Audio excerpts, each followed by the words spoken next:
بسم اللہ الرحمن الرحیم۔ ولی اللہ کی شادی میں آسمان سے صدا، ایک ایمان افروز حکایت۔ ناظرین کرام، السلام علیکم ورحمۃ اللہ وبرکاتہ۔ آج ہم آپ کو اولیاء اللہ کی زندگی سے ایک ایسی حیران کن اور روح کو ہلا دینے والی حکایت سنانے جا رہے ہیں کہ جسے سن کر عقل دنگ رہ جاتی ہے، دل نرم ہو جاتا ہے اور آنکھیں نم ہو جاتی ہیں۔ یہ قصہ ہے ایک ایسے ولی اللہ کا جن کی شادی کے دن لوگ نہیں بلکہ غیب سے صدا آئی، جن کی شادی میں فرشتوں کی حاضری کا ذکر ملتا ہے، اور جن کے نکاح نے یہ سبق دیا کہ جب بندہ اللہ کے لیے جیتا ہے تو اللہ اس کے لیے ناممکن کو ممکن بنا دیتا ہے۔ ناظرین، یہ قصہ صرف ایک شادی کا نہیں، یہ قصہ ہے توکل، تقوی، صبر اور اللہ کی رضا کا۔ ولی اللہ کا تعارف۔ یہ واقعہ بر صغیر کے ایک معروف بزرگ اللہ والے اور صاحب کرامت ولی اللہ کے بارے میں بیان کیا جاتا ہے۔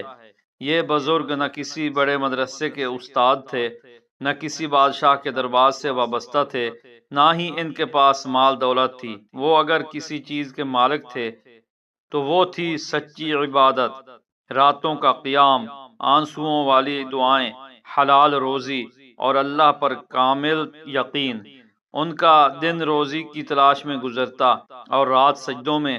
دنیا انہیں ایک عام انسان سمجھتی تھی، مگر آسمان میں ان کا نام عزت سے لیا جاتا تھا۔ شادی کی بات، ایک دن ان کے خاندان والوں نے کہا، اب آپ کی عمر ہو چکی ہے، شادی کر لیجئے۔ انہوں نے مسکرا کر جواب دیا، میری شادی وہی کرے گا جس نے مجھے پیدا کیا ہے۔ نہ کوئی رشتہ دیکھا، نہ کسی کو پیغام بھجوایا، صرف 2 رکعت نفل ادا کیے، سجدے میں گئے اور کہا، یا اللہ، اگر شادی میرے دین کے لیے بہتر ہے تو خود اس کا انتظام فرما۔ عجیب رشتہ۔ کچھ دن گزرے، ایک نیک اور شریف خاندان کی طرف سے خود پیغام آیا، نہ مال کا مطالبہ، نہ جہیز کی شرط، نہ کسی دنیاوی فائدے کی خواہش، بس ایک ہی بات کہی گئی، ہم نے استخارہ کیا ہے اور ہمیں یہ بزرگ اللہ کے مقرب بندے معلوم ہوئے ہیں۔ یوں نکاح طے پا گیا۔ شادی کا دن۔ ناظرین، اب آتی ہے وہ گھڑی جو اس حکایت کو عام قصوں سے جدا کر دیتی ہے۔ شادی کا دن آیا، نہ کوئی بڑی بارات، نہ ساز و سامان، نہ چراغاں، ایک چھوٹا سا صحن، چند لوگ، سادگی، لیکن دلوں میں عجیب سا سکون۔ اچانک غیب سے صدا۔ جب نکاح کے بعد دعا ہو رہی تھی، اچانک فضا بدل گئی۔ لوگوں نے محسوس کیا جیسے ہوا رک گئی ہو۔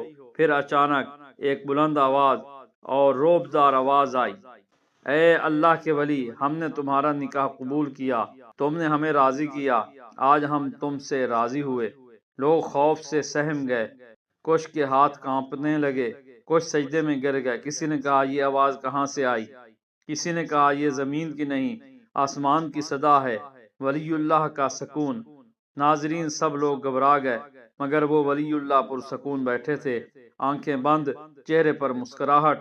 انہوں نے آہستہ سے کہا، یہ میرے رب کی رحمت ہے، گھبراؤ نہیں، فرشتوں کی حاضری۔ بزرگوں نے نقل کیا کہ اس رات اس گھر میں غیر معمولی نور تھا، ایسا لگتا تھا جیسے چراغ جل رہے ہوں، حالانکہ کوئی چراغ نہ تھا۔ ایسا محسوس ہوتا تھا جیسے کوئی تسبیح پڑھ رہا ہو، مگر کوئی نظر نہیں آتا۔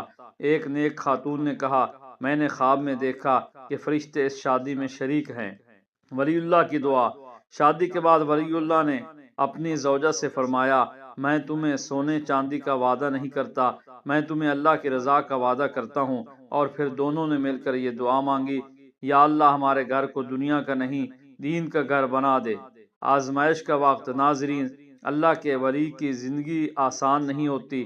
شادی کے کچھ عرصہ بعد سخت فقر آ گیا، کبھی گھر میں آٹا نہیں، کبھی چولہا نہیں جلتا، لیکن نہ شکوہ نہ شکایت، صرف ایک جملہ، میرا رب جانتا ہے۔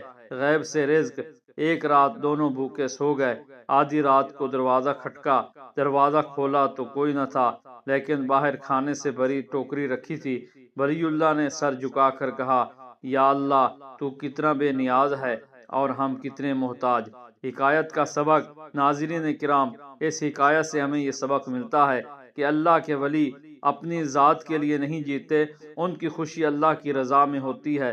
جو اللہ کو راضی کر لے اللہ اس کی دنیا اور آخرت بنا دیتا ہے۔ شادی بھی عبادت بن جاتی ہے اگر نیت خالص ہو۔ آخری پیغام، اگر آپ چاہتے ہیں نکاح میں برکت، شادی میں سکون، گھر میں رحمت اور رزق میں آسانی، تو اولیاء اللہ کے راستے پر چلیں، سادگی، تقوی اور توکل اپنائیں۔ اگر آپ کو یہ حکایت پسند آئی ہو تو ویڈیو کو لائک کریں، چینل حکایات اولیاء کو سبسکرائب کریں اور کمنٹ میں ضرور لکھیں یا اللہ ہمیں بھی اپنے نیک بندوں میں شامل فرما۔ اللہ ہم سب کا حامی و ناصر ہو، آمین یا رب العالمین۔